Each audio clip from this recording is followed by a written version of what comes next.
Hi guys. So today I'm going to talk about feminism. Our cat just slapped up my dog. That's funny. Um, because it's been brought to my attention sometime in the past couple of weeks through the youth the boxing program I'm involved with, and I didn't know much about it. To me, it's I've heard about it when I was a kid, when I was a teenager, um, about equal rights for women and the right to vote and getting equal pay for the same job in the workplace and rape issues. I think one of them was that husbands that force their wives to have sex is still considered rape. I agree with that. um, a woman shouldn't have to do that regardless if she's married or not, but you know if a guy can't live with that, his wife not wanting to have sex with him, so I guess it's time for him to move on. That's how I look at that. Um, Possibly. It all depends on the situation. But I had to do a little research on what feminism was. And it started out as an organization really really filled a need for women's rights. And nowadays there's some stereotypes that feminists hate men, they do men bashing and things like that. And I was listening to a feminist. I forgot the lady's name, but she has Girl Talk HQ, and one of the things she says is that women, because they're empowered and they're doing, working in their workforce and things like that, they're more, they're not looking for the same things in a spouse or a man that it did 100 years ago, where they depended on men for food, clothing, and shelter, and they took care of the home. And one of the statements she says that nowadays we don't need men to be competent, or so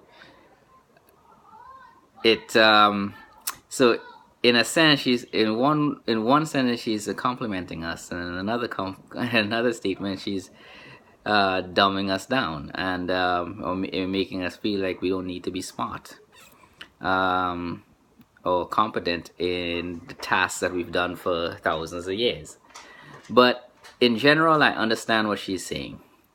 So I won't hold that against her, but I'm getting the idea. I'm starting to understand why women and men are against some feminists, or the feminist movement in general. Like in any group, there are always those people at the extreme. Some are way at the bottom, some extreme at the top, and most people are in the middle. And because I'm not exposed to the feminist movement um, directly, I really can't speak on their philosophy. She did refer to the feminist movement as a religion, and that could be a mistake, in what she was saying, um, the wrong adjective. So it is what it is. I'm not going to really go into that too much. But I am raising girls, and one of the things that I teach my girls well, I teach the boys too, is to have three things in place: have your own place, have your own job, and be financially stable. um, Especially my girls say, you have those things in place, having a man is a bonus when that time comes along. And if you're pursuing a career and your education, you're investing in oneself to achieve a career, you'll meet men who are also in college going after a career as well. So it'll pretty much weed out a bunch of the riffraffs that's really not going anywhere in life, because most of the times they will be intimidated. So if you get a guy that's going in the same direction as you, it shouldn't be a prize. I call it a bonus. That's a bonus. Having a girl in your life, that's a bonus. Having a man in your life, that's a bonus. If you're a girl, like I talked to my niece, those things are fine, as long as you have those things in place. You shouldn't have to depend on a man for anything, but there are things that but you, as far as the financial stuff, should be able to do that. You should be able to meet him on an equal playing ground. And yeah, he take you out on a date, he pays for it, and then you take him on a date some other time, but you pay for it and things like that. That's what I mean by equal, in that common ground. You have your own money, so you don't have to depend on him to pay for everything, or him to buy you your car when your car breaks, or to fix your car, to take it to the shop and fix it so you can get to work.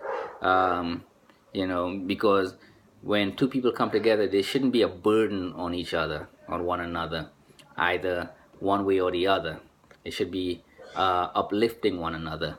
You know, that's how I see it, and that's why I explain it to them in those terms. Now, it's more complex than just those simple terms. When I'm speaking on this video, as though I'm speaking to teenagers, because I could go into the sociological aspects and the economical aspects of things, even trauma, psychological trauma, physical trauma, neglect, you know, all the stuff that falls under social issues that come up, culture, spiritual, and I'm not talking religious, but spirituality, mental issues. I'm not talking about someone that's have mental problems like development. I'm talking about this way of thinking of things.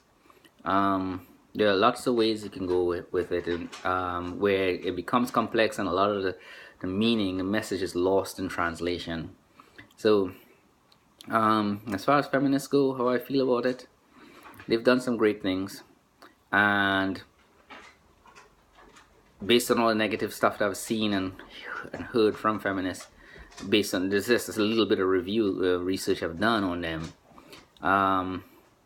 they might be one of those organizations that have not been able to adapt to the changing world. Now, there are still inequality in the world, more so in third world countries, but I haven't encountered any feminists talking about or going to those third world countries and actually doing anything. The modern ones are staying around here in the US, walking around half naked, something called a slut walk, because it's their choice. And yes, it is your choice, but every choice comes with its own consequence. And you can walk on the street in your underwear and be proud of it, but people are going to look at you and judge you regardless if you like it or not. And no father wants to see their daughter walking on the street half naked. Now,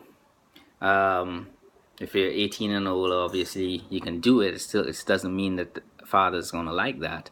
But it is what it is. Now, if my niece comes to me when she's 18 and says something along the lines, well, I want to become a stripper, and these are the reasons why, and she makes a point clear, by all means, go for it, because that's her choice.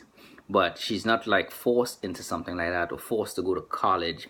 It has her choice to make those decisions. I will coerce her into going to college, try to convince her to go to college and take care of her education first, to go after respectable careers. But not everybody can be lawyers and doctors. Some people, you know, there are a place for everybody in this world. And if she makes a conscious choice to become a stripper,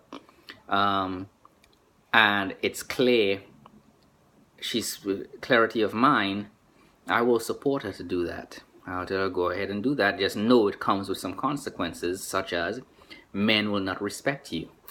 Women are not going to respect you if you do that. As long as she understands those things, and there's a means to the ends, or whatever means that, maybe she just likes doing that, that's fine. That's a field. You know, and one good example of that is the actor, the porn star, and I think her name is Cynthia. That's the stage name. She came from a normal family, wasn't abused or anything, but that's the field she chose to go into, the porn industry.